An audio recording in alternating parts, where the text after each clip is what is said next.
Hello, Hello, and welcome to the oncoming brainstorm. I'm Lewis, and I'm Sam.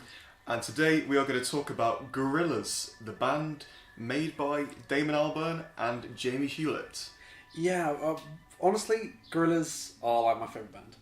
Me too, I love Gorillaz as an artist, they are fantastic. They're very experimental. Yes, they're very unique. I cannot think of very many artists who sound quite like them, who try as many different things on an album. Yeah, they're extremely experimental because like with each album they're kind of going for a new feel, a different thing, and not many artists do that because it can be very, very risky to do something completely different with each album. I first came across the Gorillaz one late evening at my old place. It was a live show, and I can remember you couldn't see the band themselves. You sort of saw shadows of particular album sort of behind this bright red screen, and fantastic sound. Very unique sound, you can't forget it. I think the first time I really properly listened to them is that my dad basically he had a load of songs on iTunes, and he put his whole library on my new iPod Nano that I got for Christmas back in like 2010.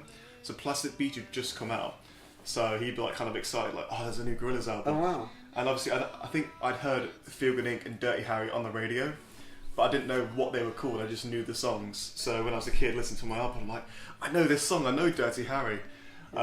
So really my first Gorillaz album was Plastic Beach because it was the first one I listened to. Yeah, I mean, I had quite an ideal viewing experience for them because it was live. You know, I remember Kids with Guns in particular.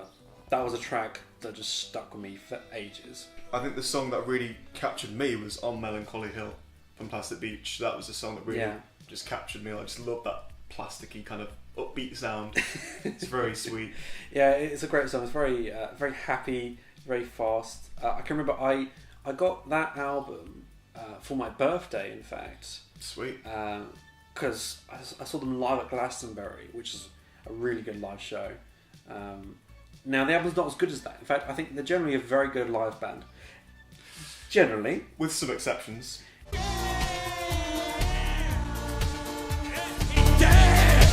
Yeah, so Gorillaz sort of began as a project between Damon Albarn, who at the time was working with Blur. You probably know a few of his songs, especially Woohoo. Part Life. Yeah. Song 2. Definitely. He met a guy called Jamie Hewlett, who's this animated, very distinct style. He drew for a comic book called Tank Girl. It's quite unique art style. It's quite similar to a lot of the music videos of Gorillaz. And then you've got an incident where they were watching MTV and they were like, man, this is soulless, this is like hell. You know, what if we made like a cartoon band? That like took the piss out of a lot of bands that were literally just about the identity rather than the music. I think Albarn wanted to put the feeling back into music, which is quite nice. I think they made the band more so as like a, hey, we're just as cartoon and fake as these bands. Parody, yeah. So they were never really a real band. They kind of didn't exist for a while. They're sort of like a project, aren't they? More of a band. They kind of grew together from success, is the impression I got. Definitely. So they released their very first album, I believe, in 2000, with a couple of singles. There was Tomorrow Comes Today was their very first. You have Clint Eastwood, which is a classic, and I'm pretty sure Rock the House was a single as well. Yeah, I'm not so keen on the first album, but there's some things I really like on it. Yeah, I feel the same. Tomorrow Comes Today in particular is a song I have not got tired of, no matter how many times I've listened to it. Yeah. I think the problem with the first album is, as great as it is, and it had to happen the way it did, it's very rough around the edges compared to the later ones, and it still feels like Albarn's got a lot of blur in him. Yeah. And he's not quite washed that out yet and started this new project. There's still a lot of... There are a few tracks... That filtering over. Like you say, that feel very blurrish. Yeah, especially like Rehash and 5/4. Yeah, exactly. I listened to them today. And there are a few tracks that I don't come back to as much. Yeah. But for example, Clint Eastwood, you know... Fantastic. That put them on the map. I mean, again, I'm not someone who likes rap generally. Same. But I really quite like that song. All of the Gorillaz albums, as we go forward, have some form of politics and social commentary in them. Yeah. Especially as we move into Demon Days. Yes. Which is very much a song about the world going to shit. About global warming, about running out of space for all the rubbish in the world. Kids with guns. Kids with Guns. Yeah, there's lots in there. Yeah, that is interesting. I think with Demon Days, a lot of people say it is the best. I think it is. Yeah, I think it's fantastic. There is not a bad song on the album. I love it, but it's not my personal favourite. I can understand why people say it's like the definitive Gorillaz album, and I love the artwork. Yeah. I mean, if you go through Demon Days, my favourite track of Gorillaz as a whole is El Mañana. I love that track. Comes after Feel Good Inc., doesn't it? I think, looking at it now, like, a biggest reason why Gorillaz took off is sort of like a perfect storm of all these very effective elements. The animation, yes, I think, is a big one. The visual aspects of it, yeah, the fact that they are a cartoon band, it really gives them this kind of unique identity. And also, when you're listening to the music, even without the music videos, you were kind of transcended to these kind of worlds and places. The music kind of implies a place and a location, so you can be listening. Yeah, like for example, on Demon Days, you've got like Every Planet We Reach Is Dead. Yes. And for me, when I listen to that song, I can imagine 2D, the lead singer just flying through space, trying to find a planet that's not desolate and dead, but they all are because of the way humans have gone with nature and stuff. And even Feel Good Inc., when you listen to that, you windmill for the land. I can just imagine like Noodle just chilling on that bit of land with the windmill. Yeah, a lot of this is in the music video itself. Yeah. I mean, Feel Good Incorporated has this very grimy look to it, and it's like sort of manufactured feel goodness. You know, is what can I get back? El Mañana as well. Like, I never forget the first time I saw the video for that and how striking that is. I've not actually seen that. Oh, you probably recognise it because you said. Oh right. You got Noodle on that windmill being attacked by a helicopter and then blowing it up and it falling to earth. Oh, I think I've seen bits of it. Yeah. Yeah. That is very cool. But yeah, some of my favourite tracks on the album definitely Feel Good Inc. Love El Manana. Every Planet Reaches Dead. The closing 2 tracks are fantastic. And interestingly, they more or less feel like the same track. Yeah, and they kind of, because as you Don't Get Lost in Heaven, it's very heavenly, very up in the air, quite gospel, and then it falls down into this kind of very dark, I don't know, oceanic Demon Days. With these chantiness. Yeah, it feels like you're in the underworld, and then you come back to heaven again at the end of the song. It's just the album. In these Demon Days, it's so hard for a good soul to survive. Can't even trust the air you breathe. Some very interesting lyrics. Sometimes the lyrics in Gorillaz can be nonsensical. Yes. But they are like nice to hear, and they're very interesting. I mean, I'll never forget Demon Days on an album because I remember went on holiday with my family to Spain, and the only good music we had was that album. So we just listened to it solidly for like 2 whole weeks. I think with Demon Days, Alburn really pushed, you know, what is the genre of Gorillaz, because you can't really put them in one. They're not rock, they're not just rap, they're not hip hop, not just electronic, not just synth wave. Like, you know, they've done a bit of everything. Like on this album in particular, they've got gospel stuff in there with Don't Get Lost in Heaven, a lot of rap, bit of hip hop in there, maybe even some bloody trip hop, you know, like Massive Attack stuff. Like, White Light is feels kind of punky in a way. The vocals is very White Light. Is that drum that's just in bam, bam, and then Fire Coming Out of a Monkey's Head is like I said, a story in a song. Yeah, so that's almost like country folk. It's great. I love how Gorillaz just plays with genre. And a really cool thing that Gorillaz does is that with each big studio album, well, with the first 2 actually, they always kind of release a sort of B-sides album. Yes. Where they have tracks that didn't quite make it onto the full album, and they're kind of like almost scattered little thoughts and ideas that were not quite made it to the album. So you have like G-sides, which is okay, but then you have D-sides, which is the one for Demon Days, and it's awesome. The interesting thing about Gorillaz is that they've been around a long while. If you're just getting into them, there's a lot of stuff you can go out there and find. And you do have to hunt for a bit on YouTube. You might find, you know, videos of only like 100,000 views or whatever of these great songs. But they're very unique. It's almost like you said it before, but like with a song called Hong Kong. When you actually hear it the first time, you feel like you've discovered something that's secret or like underground. Yeah, you're like part of a little club, you know. Yeah, you're like, oh my god, this wasn't on the album. It's not. It might sound a bit hipsterish, but it's kind of nice in a way. I like that. It's unique. You don't really get that with many bands. So with D-sides, there are a lot of tracks on there that unfortunately didn't make it onto the album. And as great as Demon Days is, you know, I barely have any problems with it. I would love to hear Hong Kong Yeah. or Stop the Dams or Spitting Out the Demons actually make it onto Demon Days. Murdoch's God. That's quite good. Happy Landfill. Yeah. All these songs could easily been on the album or on like their own album, not D-sides, just like a proper album. Yeah, their own album. Because it feels like it could be its own album for me. Yeah. Not getting too ahead of myself, but D-sides is more enjoyable than their most recent album, Humans. Goodness, yeah.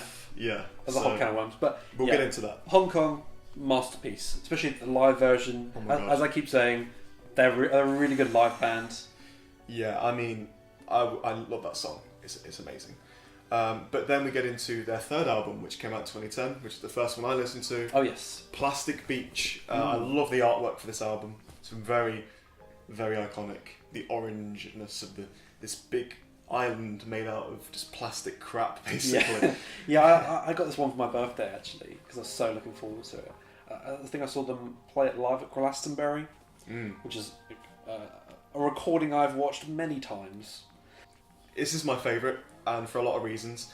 I just love the idea of a concept album where each song is building towards this idea of the plastic beach. Yeah. I can kind of understand if some people were saying here this is where the Gorillaz sold out because there were a lot of guest stars on this, and the sound changed a lot. They became a lot more electronic and less about maybe the rap and the I stuff. really don't agree with a lot of the criticisms of Plastic Beach. No, I don't. Having said that, it is very different from their other albums that they've done, and I can understand how that could be jarring.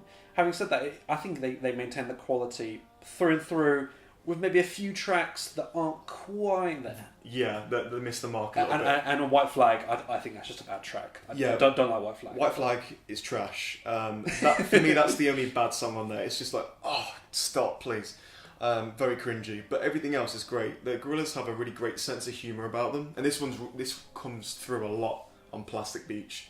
You have songs like Super Fast Jellyfish, yes, which is a song about in the future we may be eating jellyfish as like fast food. Yeah, it's like a satire of a fast food commercial with rap in there, talking about the crunchy carrot. It works so well. It works so well. Yeah. This album is actually quite moody in a way because it kind of can go from very happy to very dark quite quickly. Yeah, you got tracks goes like very up and down. Broken, which I think is right after Some Kind of Nature. I think it goes Some Kind of Nature, then On Melancholy Hill, then Broken, and Broken's it feels almost like a David Bowie track. It's very mystical and quite dark. I really like that. But for me, the album just has a really nice flow to it. Maybe not quite as good as Demon Days, because I feel like certain tracks could be placed a bit better here and there. Yes. But the songs that are fantastic, like Stylo, Rhinestone Eyes, Empire Ants, just really... To Binge. Oh, I love To Binge. I can never get bored of that track. Some Kind of Nature was like my favourite Gorillaz song for a while. Yeah.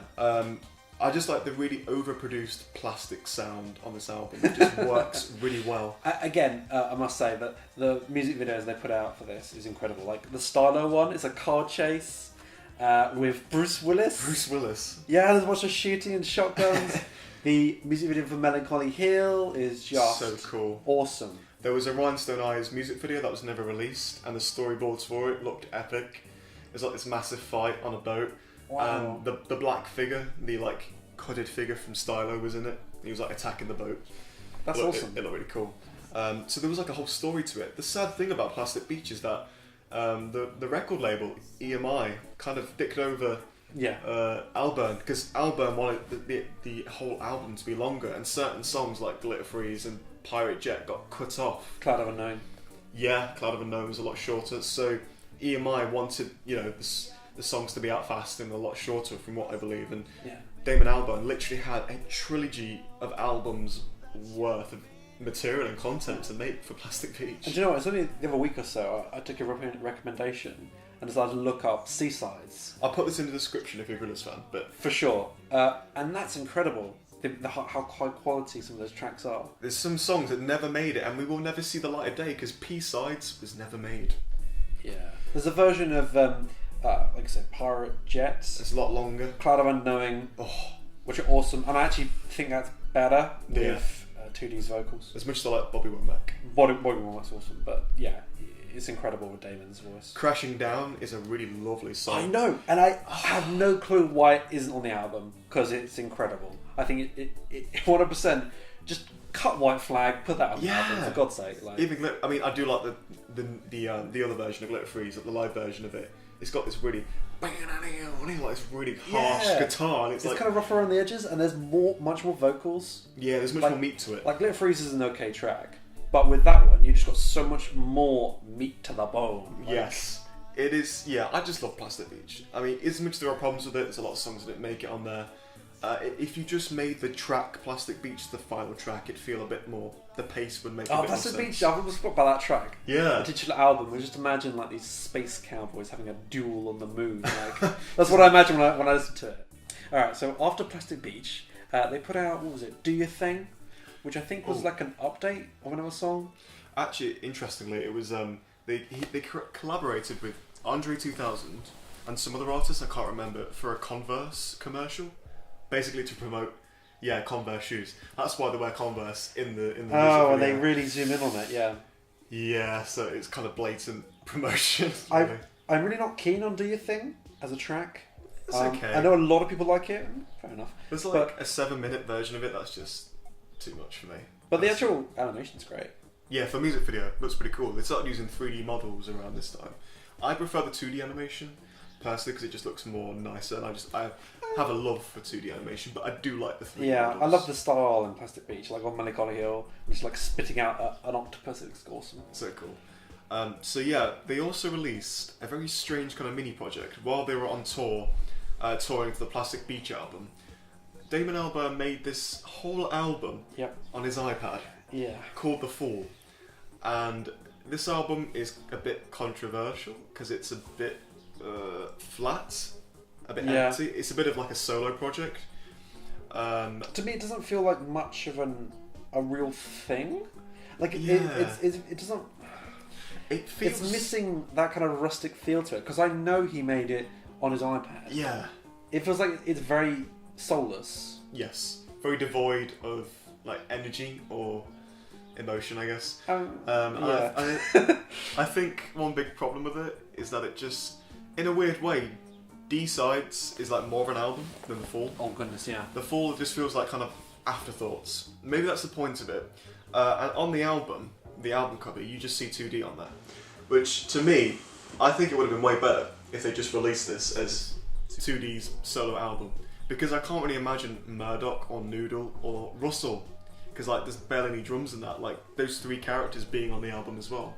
I get it, they release it as Gorillaz to make more money, makes sense, you know, it will make more money because people know the other albums, but I think if you released it and packaged it as a 2D just afterthought solo album, people will be less offended by it, I think. Yeah, I like Revolving Doors. Revolving Doors is very nice. There's one called Amarillo. Yeah, that was pretty awesome. They're a little bit of a depressing album. I know it's called The Fall, and you know it's involved a lot of falling, but you know, I found it a bit down tempo, a little too much. Yeah, a bit too lo-fi.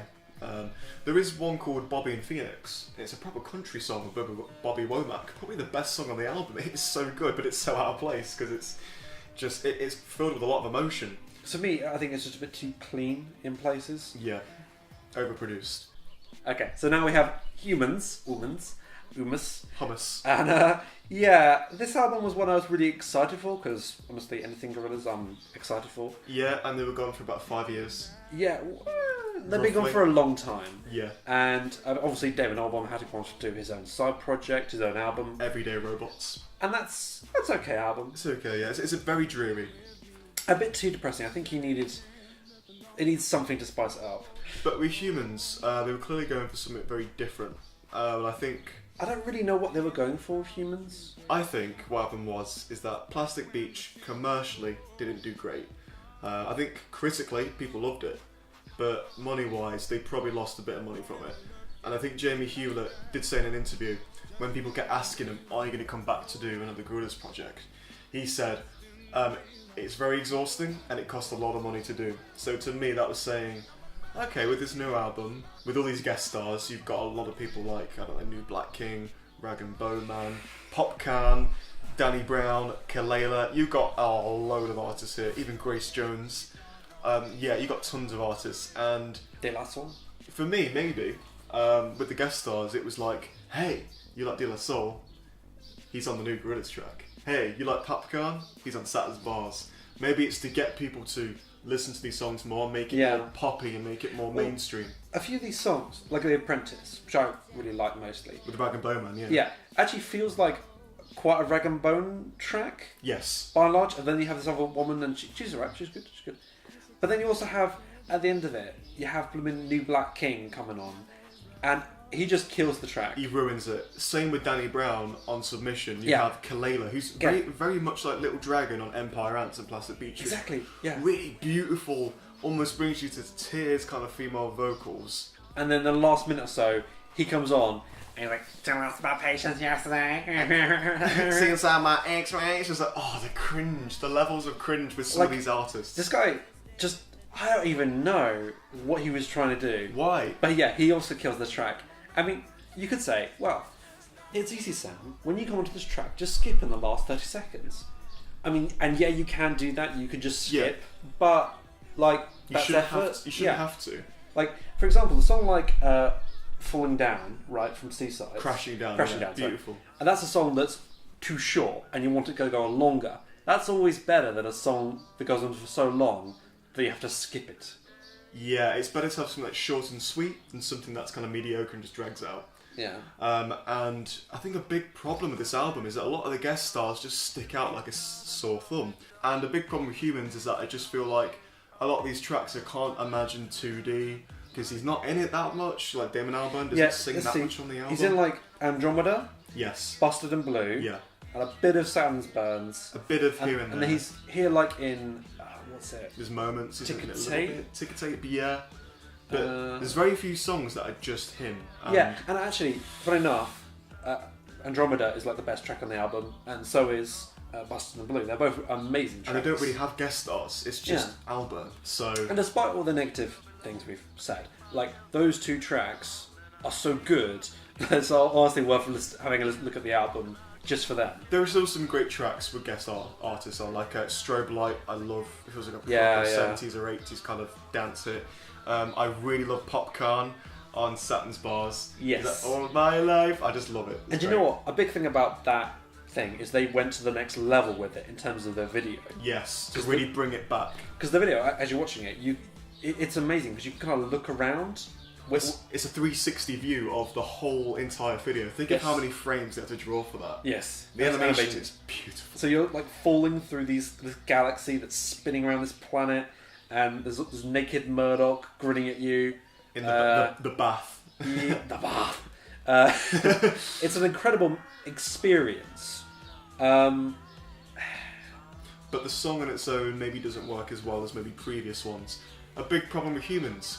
There is no Clint Eastwood, or Feel Good Inc., or a Dirty Harry, or even a Melancholy Hill, or Stylo. There's not a song that I take off here that is the single of the album. Other than maybe Saturn's Bars, but I don't feel like that holds up enough against other ones in the past. And there's just honestly, there's just some tracks I just don't like very much. Like Ascension, he's just like, "Hey baby, war's ending, better get on this dick." That is the song. That's the lyrics. I kind of like Vince Staples on that, but he does come across as cringy in some bits. Where he's like, "You're now didn't the doom by Jehovah." It's just like, my ears. You got Hallelujah Money, which is one of the tracks that got released early for the album, and it really doesn't do the album justice. It's a very. I know you like it, but it's quite a long, plodding track. Dreary. Doesn't really have a direction. It's 4 minutes, but it feels like 6 minutes. It's very floaty. It's got this kind of interesting vocalist, Benjamin Clementine. It's got very unique, just this very strange vocals, but like I don't feel like they kind of suit Gorillaz, weirdly. Even though Gorillaz are experimental, I don't feel like his vocals add that much to the album. Yeah. I love We Got the Power. I love She's My Collar. Yep. I love Charger. Grace Jones. Pretty awesome track. 2D's vocals are a little bit like, I'm not quite sure what he was going for, but Grace Jones is just awesome. Yeah. And the guitar is like. There are still great songs on this album, but a lot of the bad ones just let it down. And the other thing we should talk about is the amount of interludes on the album is obnoxious. Yeah, if you buy the disc version of this album, there's so many discs you got to go through because they're just filled up with blooming interludes. Yep. And some of the bonus tracks are just unneeded. And Sleeping Powder, which was a song that was released after the album. Yeah. Why didn't it make it on there? It seemed like a reject from... Better than most of the album. And I like Garage... personally, I like Garage Place. So why didn't that make it on there? And you got tracks like Out of Body. I don't know what she was doing. Circle of Friends. Yeah, which is just... Oh, Circle of Friends is so boring. I think the worst Gorillaz track is Halfway to the Halfway House. Just this song gives me anxiety. One of the other things that's kind of interesting about this album is that they used to have a lot of references to Trump. Yes. Which is strange. They used to have a few tracks which were about that. About Donald Trump, yeah. There was direct references to Donald Trump's name in the album, and they were cut at the last minute because I guess Alba maybe got cold feet about it, possibly. I think maybe things changed because Trump got elected. And maybe the message of the album didn't make sense because he got elected? Or yeah. Is Trump a character in the Gorillaz universe? Like, can't really... That is a weird thought, isn't it? Yeah, so... And then also you have Benjamin Clementine on Hallelujah Money saying, I'm building walls. So it's like... It's interesting, like, if you take an album like Plastic Beach, that idea of Plastic Beach, it doesn't exist in our real world. It's like a metaphor, right? And like, the fire coming out of a monkey's head... That's kind of a metaphor for the oil crisis. Yeah, those things reflect our world in like a dark mirror, basically. Exactly. Whereas Humanz just seems to be directly referencing racial politics or a political situation in our world right now.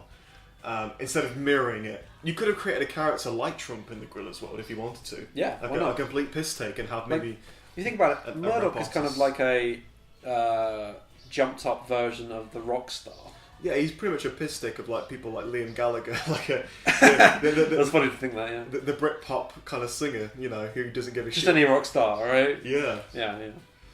I mean, the album does feel like it's missing something. Maybe if they kept the references in, it would feel more complete. Even if a lot of people would not agree with the message of it. I don't know. Yeah, it is strange. It was a letdown, a bit of a disappointment. I liked it a lot upon first listen, and then when I've come back to it over time, I've enjoyed it less, and it just doesn't stand up to like Demon Days and Plastic Beach for me. It's not as bad as The Fall at all. There are songs I come back to now and again, but it's not an album I'm in a rush to. Yeah, I'll never forget Andromeda, and honestly, anytime they're putting out new music, I'm happy. So. Yeah, so it wasn't a complete mistake. There are some nice things to take from Humanz. For sure. But now we are getting the Now. That's going to be coming out very soon. That soon shall become now. Yes, which is very exciting because the 5 tracks they released are all fire. They are bangers. Yeah, I like most of them. I really do. Particularly Humility, which is the first one they released. Yeah. Again, it's funny because that has a great music video with Jack Black and that thing from Powerpuff Girls, whatever it's called. Ace, yeah, the new band member because Murdoch is in jail. I just like that, so random and weird. And I just love 2D in those little shorts doing his little dance. It's so funny and cringy. So thick. That booty though. I just like the whole summer vibe they're going for in Humility. It's very upbeat. Yeah. It has a bit of a Plastic Beach feel to it, which is probably why I like it. Yeah, and in a way, you could argue like it feels like a response to Humanz from their own. Yeah. But maybe I'm reading too much into it. I don't know. No, it does, because like Albert has said in interviews, this album is literally mostly just me singing, which makes me happy because I love 2D's vocals. Yeah, and I think again it feels like a response to the criticism that Humanz did not have enough of 2D's vocals, enough of Gorillaz' identity. Very true. And so here we're starting off very strongly with a bunch of tracks that are very Gorillaz-y. But yeah, that's our thoughts on Gorillaz. Indeed it is. Any other thoughts, Sam, you want to say before we end? I'm just excited. Me too.